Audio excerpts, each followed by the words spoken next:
Alright, hello guys. Today I have a small tutorial video for you guys because there's some noobs at my school, you know. I gotta teach them some redstone.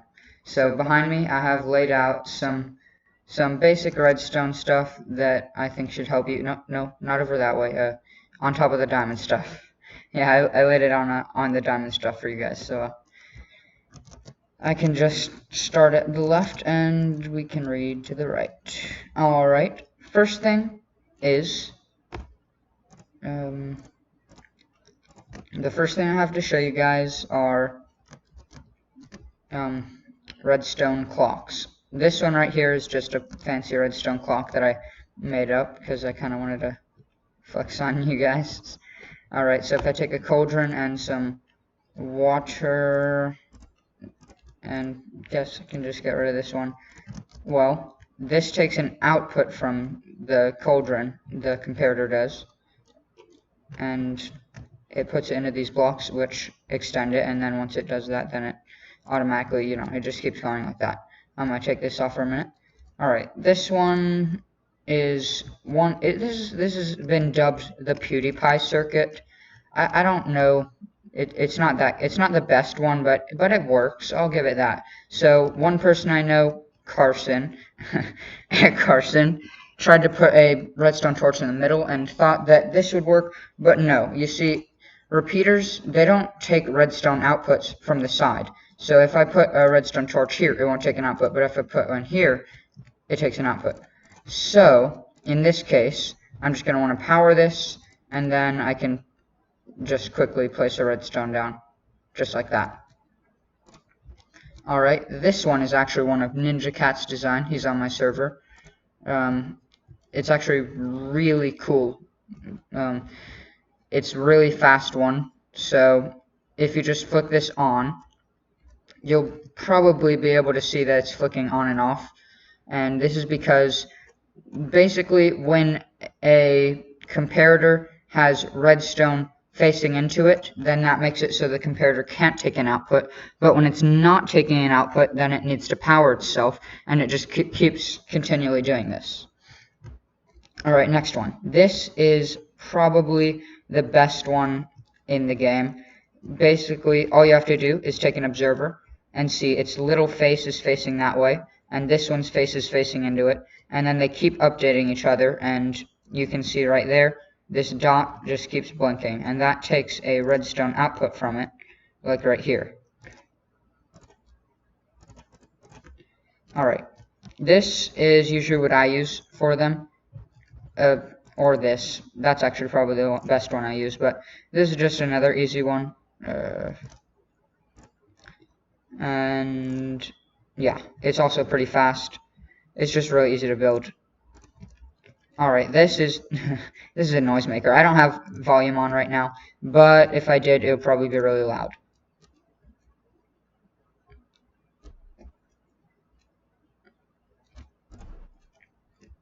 Alright, so this was the redstone clock section completed. I'm going to turn that off. Alright, now we have comparators. I don't think many of the people at my school know how to use comparators, and so I will just show them real quick. So comparators take an output from whatever block is behind them. So a chest, if it has a stack of gold blocks in it, this lights up 1. Well, in this case it'll light up 2, but that's only because, yeah. Well, then if you put another stack in, it lights up another 1. Basically, the comparator takes a stronger output signal for each stack of blocks in it. So then if I put another one in it, it takes another one. Okay, so then basically I fill this whole thing up like this. It'll light it up all the way out there. Alright, cauldrons. So in this case, if I take a no, it's not water. Oh, if I take a bottle right here, then you'll see that it's taking an output for how much water is in this cauldron. So if I bring one down, it lowers it again, lowers it again, and now it's empty, so it's taking no output from it. Now this is probably the best of all of them. It is far the most useful. A comparator can tell what page of the book you're on.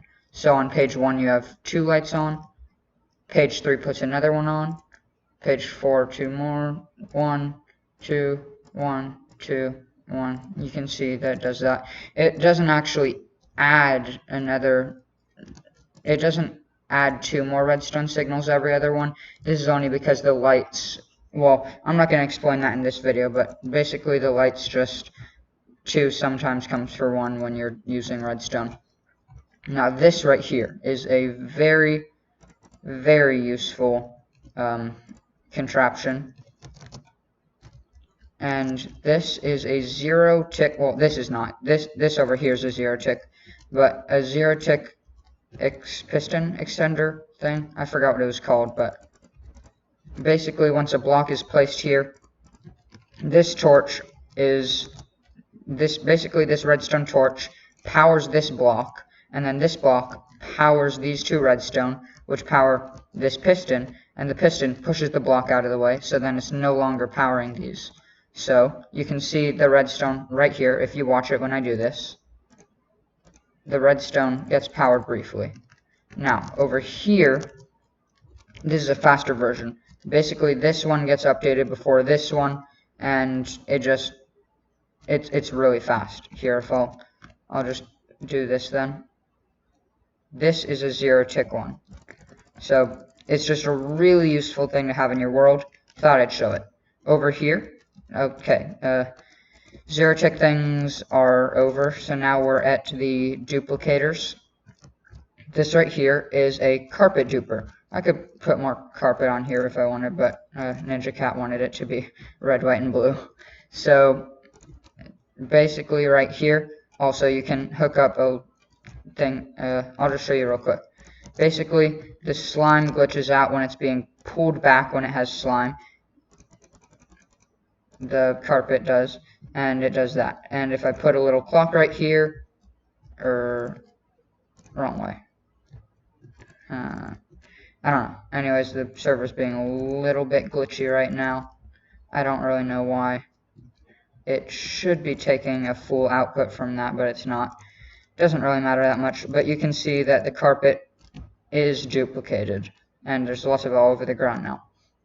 Now over here, I have a rail duper. This is slightly more complicated. You could make this longer if you wanted, but you don't have to. Right here, I have a dead bubble coral fan. It doesn't have to be dead bubble, but it has to be a coral fan of some type, way, or form.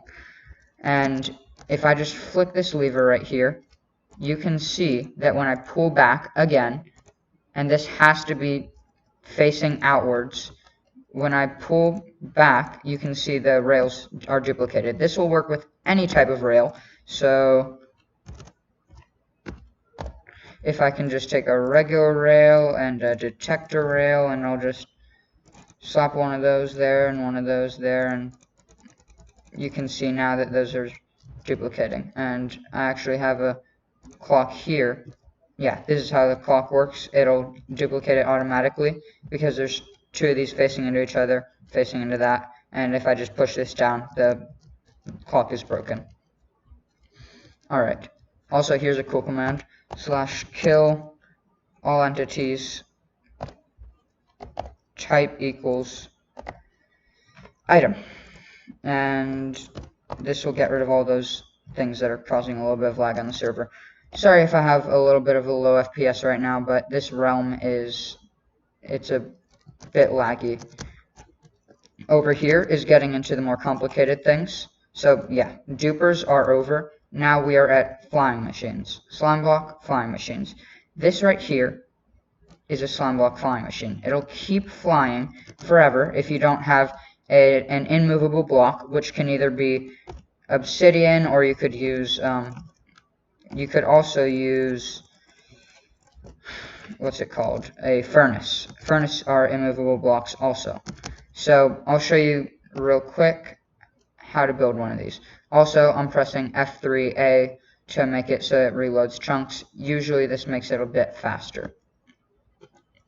Okay, I will make one facing up because it's the same as facing sideways right now. Sorry again about the lag. Alright, so basically right here, just take 2, just like so. Alright, perfect. Take 2, like this.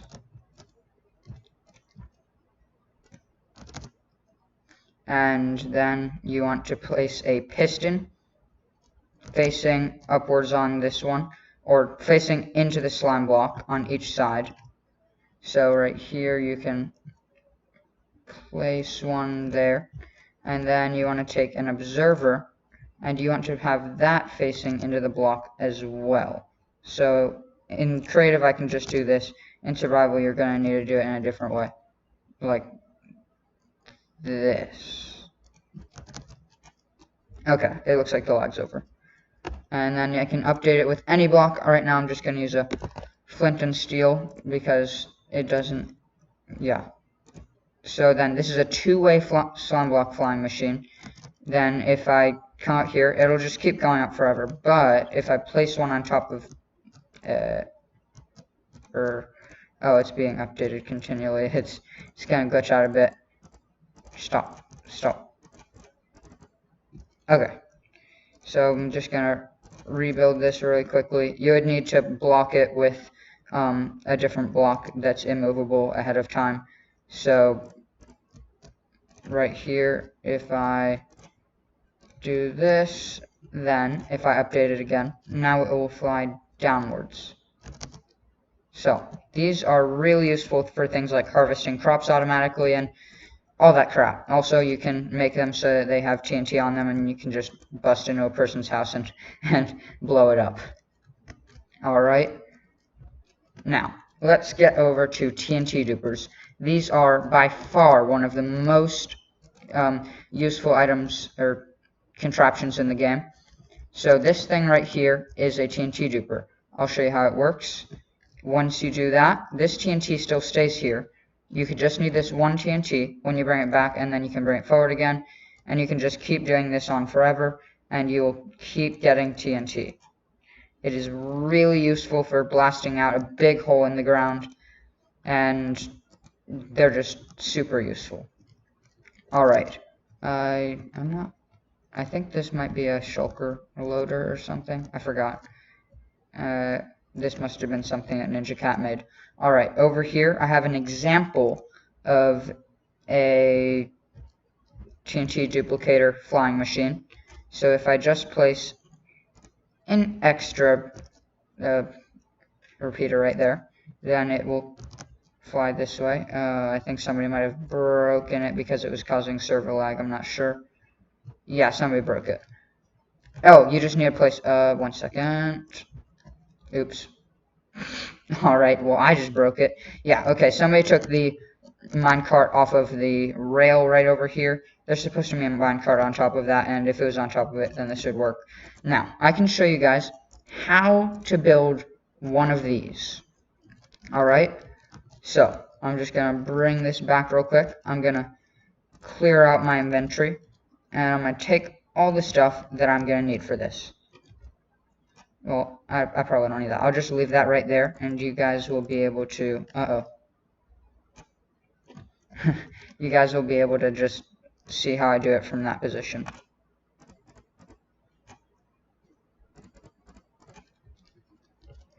And then I need a rail and a minecart. Alright, so here, there's a lot of different ways to do it. This is one of the easiest ways that I'm showing you right now. And first, you build it just like this. Then you want to put this right here. That just like that. You're going to want to put a TNT right there. And a coral fan right there. Then you can just bring this over, bring it back, and now it will be set up. So you can keep doing that infinitely. If you wanted, you could set up a clock here. So I could just take a observer and put a block on top of this, face it that way, and one that way. Oops. One that way. And right here you will see that it keeps on doing it forever. Alright guys. Thanks for watching. This has been Samurai, and, well, I'll probably see you in school, because that's probably the only people who's going to be watching this. Goodbye.